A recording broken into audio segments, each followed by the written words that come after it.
Rivers. He looks, he hits, throws the right side. Knocked away by Demarius Randall. And there is your dagger. The Packers used that goal line stand to hold on and beat the Chargers 27-20. The Pack improved to 6-0 heading into their bye week. Their defense gave up 503 yards passing to Phillip Rivers.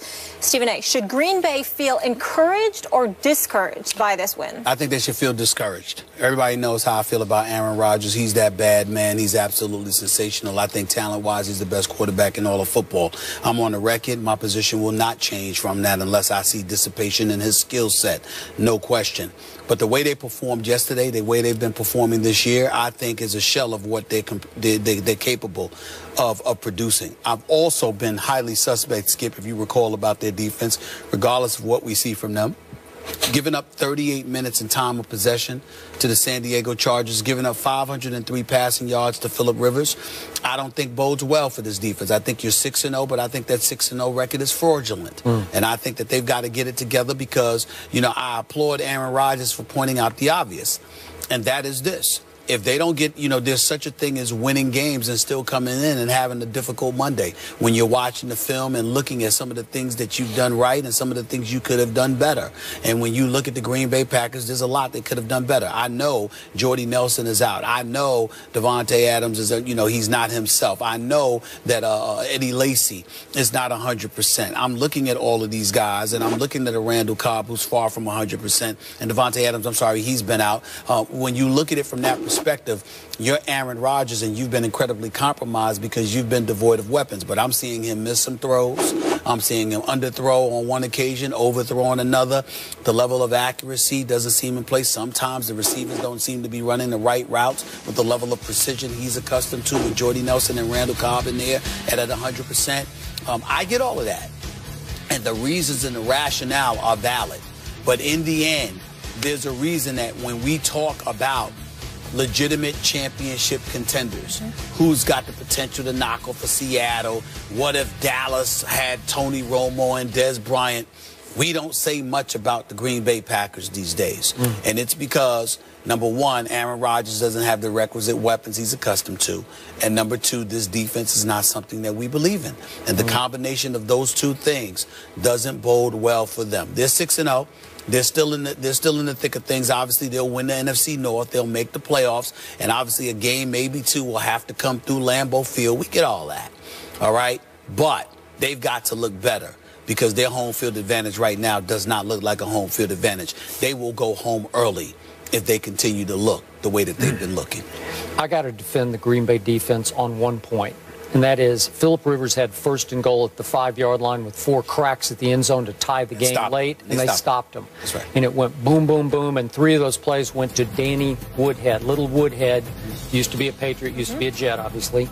And I was lost on how you can hand it to Woodhead, who wound up with 7 rushes for 8 total yards yesterday. I know they were trying to trick him, get him off balance. Maybe he could hit a little crease in the middle.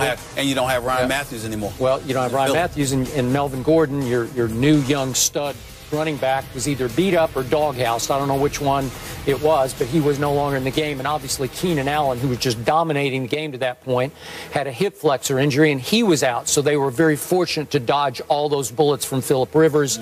But in the end, Stephen A., here's my question. You say you don't see any dissipation from Aaron Rodgers.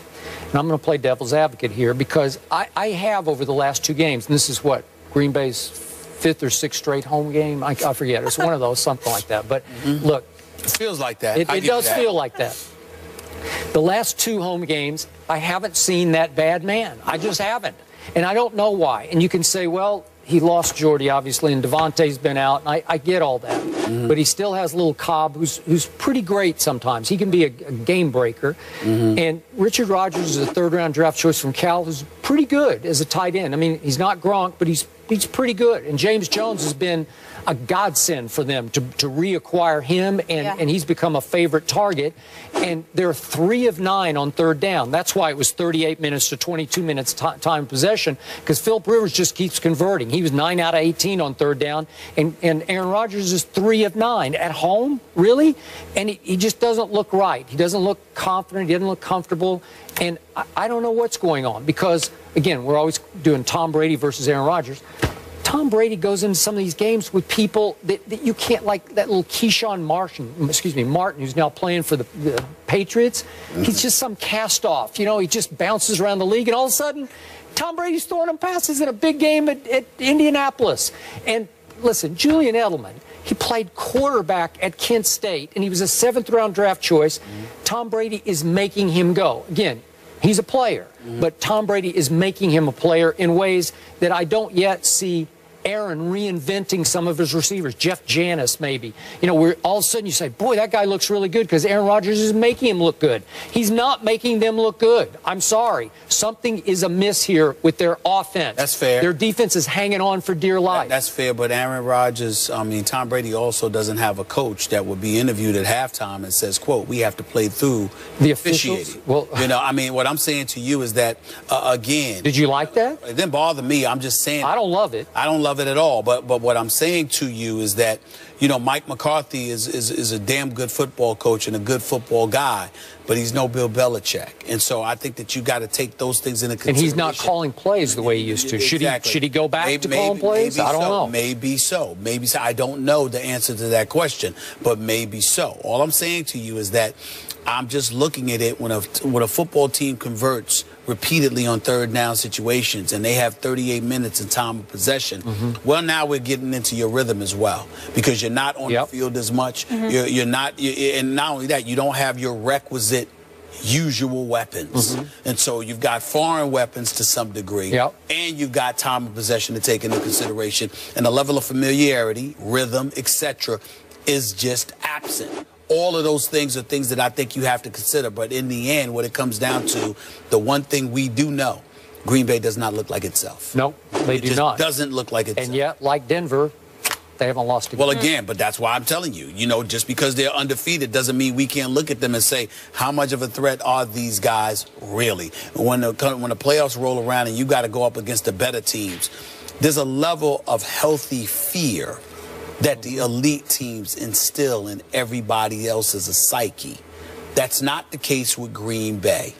It is the case with Denver because of the mystique, tradition, and reputation of Peyton Manning. But in terms of actual action from this year, it's really because of their defense. Because Denver's not striking any fear in anybody right now. Rivers, 65 times he threw over 500 yards. Incredible. No interceptions there. Tom Brady putting on a show as well.